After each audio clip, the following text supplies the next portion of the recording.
I had no idea you'd been hoarding like that. Besides, we're a married couple. There's no reason I shouldn't use our shared assets. That's right. It's worse to hide it. While looking down on me, my husband and mother-in-law kept talking as they pleased. I was so disgusted with them, I decided to confront them with reality. Sigh.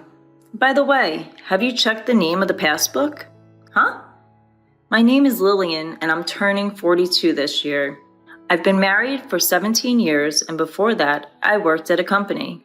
After getting married, I quit my job and started working part-time at a local supermarket. I met my husband, Easton, at work, and at the time, I thought he was an ordinary and kind man. That changed about 6 months after we got married. One day, while preparing dinner, my mother-in-law suddenly visited our house without any notice. My husband hadn't come home from work yet, and I thought there might be some urgent matter, so I let her in. As soon as she saw the living room, she let out a big sigh. Lillian, you've been idly watching TV until this hour. My son Easton is still working hard, sweating at his job. Don't you feel sorry? Yes? I did have the TV on, but until a moment ago, I'd been preparing dinner in the kitchen. You might say I'm lazing around, but I finished my housework by morning, and I've just returned from shopping after my part-time job. Feeling irritated inside, but thinking I've done my part, I replied, I'm sorry, to my mother-in-law. She ostentatiously snorted, went into the kitchen, and started to find fault with dinner too.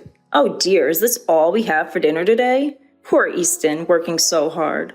I've planned for curry and salad today. The salad is in the fridge. How could you let Easton eat such a half-baked meal? I wonder what you've learned at home. Insulted not just about me, but also about my parents, I finally lost it and asked a bit harshly, Didn't you need something? Then my mother-in-law opened her eyes wide. Oh my, don't get so mad just because I looked at the dinner. She pouted her lips conspicuously and sat heavily on the sofa to watch TV. What do you need? It's not what do you need. Don't you think you should offer something to your mother-in-law who has kindly visited?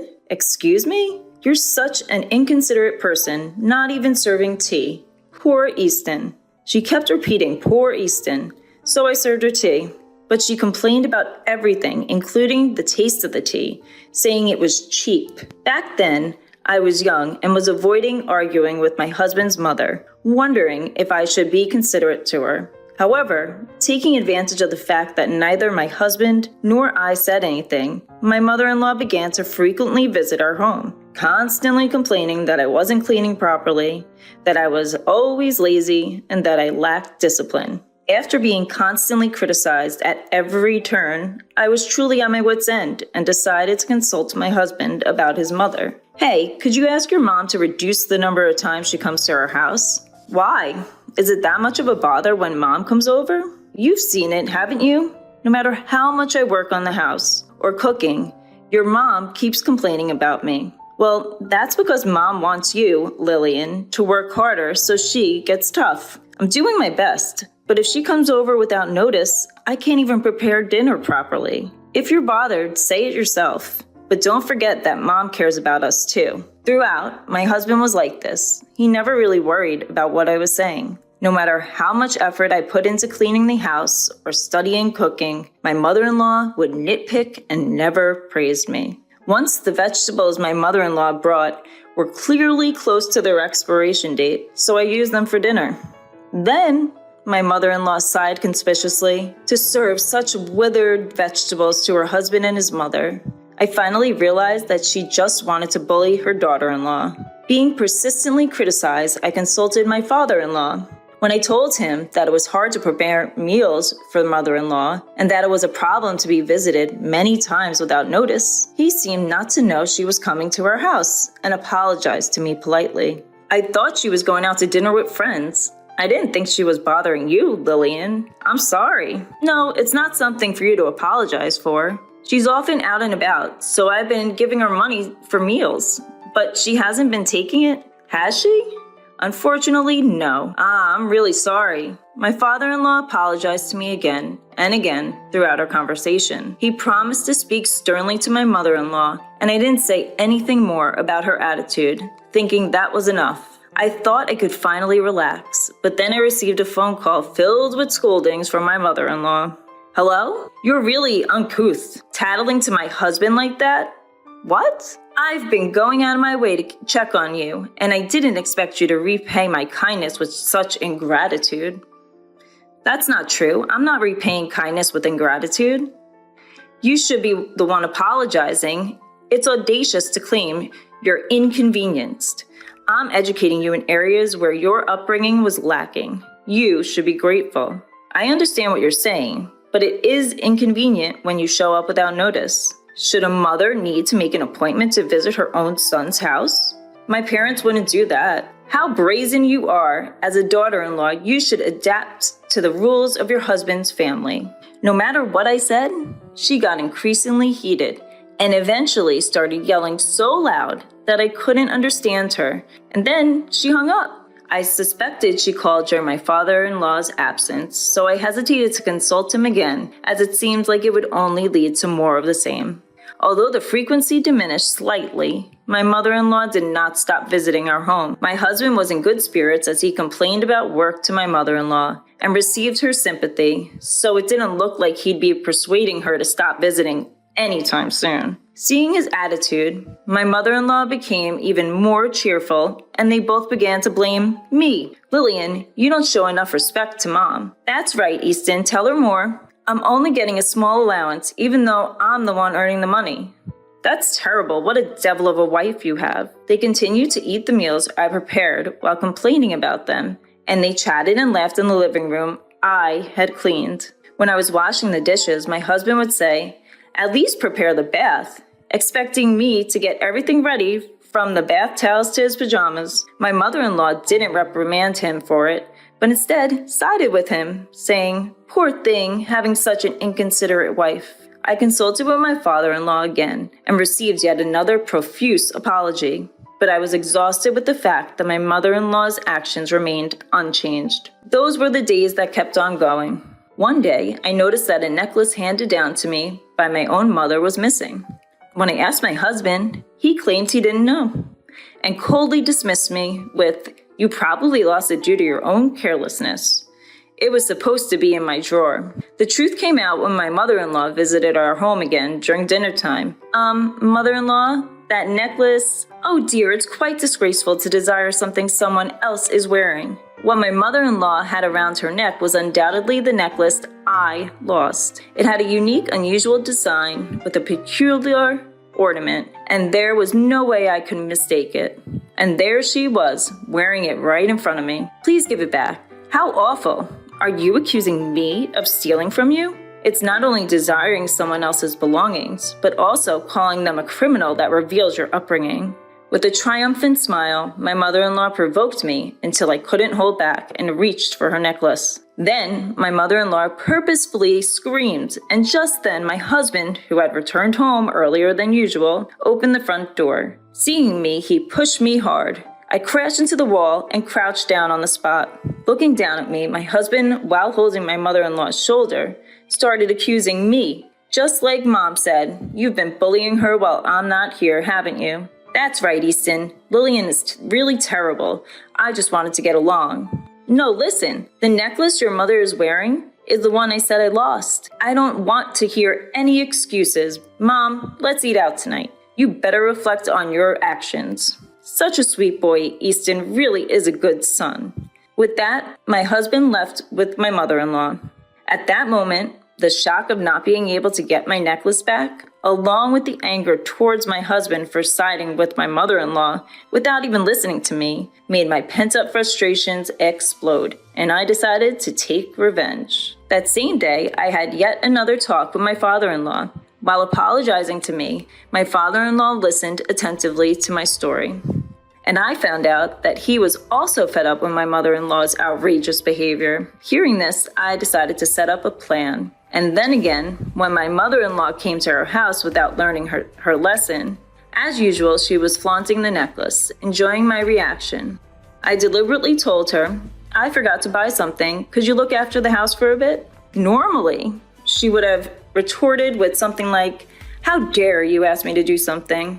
But this time, she smiled sweetly and said, "Of course." Why don't you take your time? You're always busy with housework.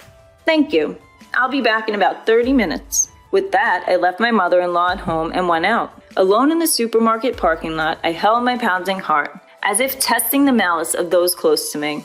If I could get definitive evidence, I could take my revenge. But part of me also hoped that my mother-in-law and husband would reflect on their actions and change. Then, exactly 30 minutes later, I returned home.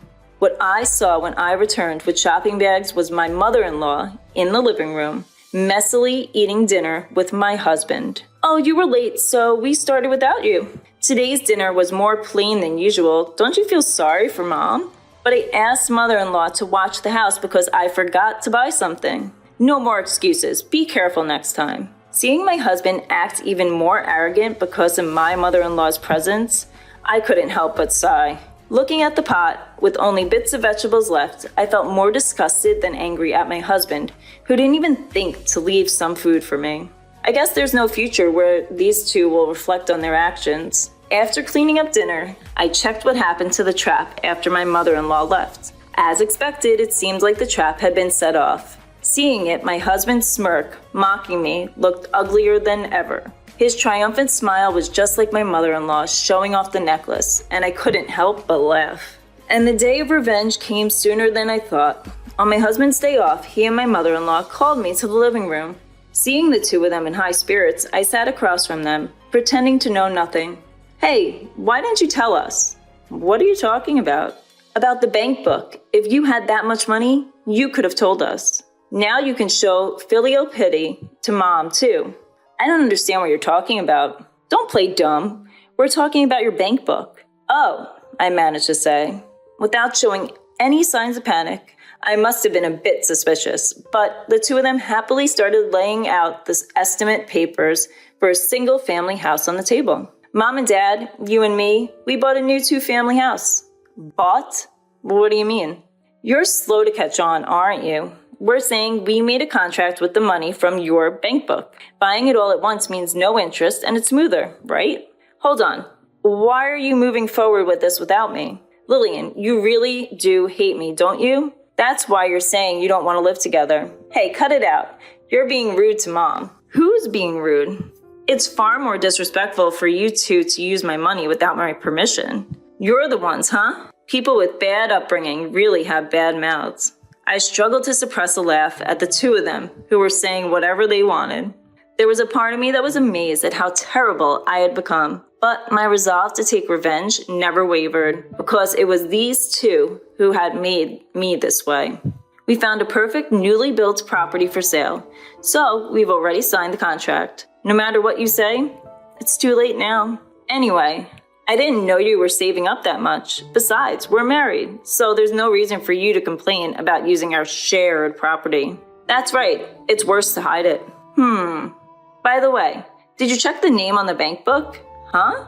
The two of them froze at my words. Seeing that, I finally couldn't hold back and burst into laughter. The two of them peered at the name on the bank book and then looked at me with faces drained of blood. What the hell is this? It's exactly what you're seeing. Why is it our person's name? I never said it was my bank book. So what does that mean? You stole Dad's bank book? You thief. Who's the thief? You went out of your way to pry open a locked drawer and took it. But you were hiding it so carefully. Oh, so it's okay to steal things that your daughter-in-law treasures? I guess that's how you were raised, mother-in-law. Don't talk back to Mom. You should watch your mouth. Do you know why father-in-law gave this to me? Why, you say? I heard from father-in-law about the reason mother-in-law has been spending so much money lately. You two took a vacation while taking time off from work, didn't you? Well, it seems you told the company whatever you wanted as the reason for taking time off. Like I had a fever or went back to my parents' home. I got a call from the department head and he was speechless when I told him the truth. Huh? Finally realizing their predicament, the two exchanged troubled glances. But I had no intention of forgiving them over something like this. While we were silent, the doorbell conveniently rang. When I went to the entrance and brought the visitor into the living room, the two let out a small scream. When my mother-in-law came to our house, I had contacted my father-in-law. Why are you here? I've told you countless times not to cause trouble for Lillian. But there are no buts. When will you two start behaving properly? Dad, she had your bank book, and so what are you calling her she for? I didn't raise you to be so rude. You're old enough to know better. It's embarrassing to hear you calling mom, all the time. If you can't treasure your wife, what's the point of calling her she? If you say that, she has treasured me too. Are you saying you're not being treasured? I've been working so as not to cause you trouble, and I thought I'd managed to save a decent amount of money. I've tried my best to let you do what you want without any financial constraints. And now what? You want me to overlook your mistreatment of your wife? Well, throughout this exchange, whenever they tried to make an excuse, my father-in-law would fire back tenfold until they were rendered speechless. He delivered the final blow to the two, who were shrinking and hanging their heads about the bank book. By the way, about the bank book I left with Lillian, I told her to take it as a nuisance fee, because I felt bad about how much trouble you two have been causing, no matter how much I warn you. No way. And you two, after stealing that money, even bought a house. What more should I do for you? The two couldn't say anything, and mother-in-law ended up being taken home by my father-in-law. Before that, I pointed at her neck and was able to recover the necklace safely. Seeing that, my husband guessed what had happened and forced his mother to bow her head. In the now quiet living room, I handed the divorce papers to my husband, who was completely deflated. Why? What do you mean, why? After all this, you still think we can stay married? But you're only mad at Mom. Of course I'm disgusted with you too. No, I won't divorce. Then shall we go to court? We'd have to expose everything you've done to the court. And your company, though. Huh? Oh yes, we've got it all on camera. You two breaking open the lock and taking the bank book clearly shows you two desperately breaking the lock. No, you're lying. It's amazing how you can call others thieves after doing such a thing. I wonder what kind of upbringing you had. Why? All of that will be made public, and you'll probably have to cover the $300K you used of your father-in-law's money, my compensation, and the court fees. What are you going to do? Why can you say such cruel things? You still don't get it. Should we have your father lecture you again?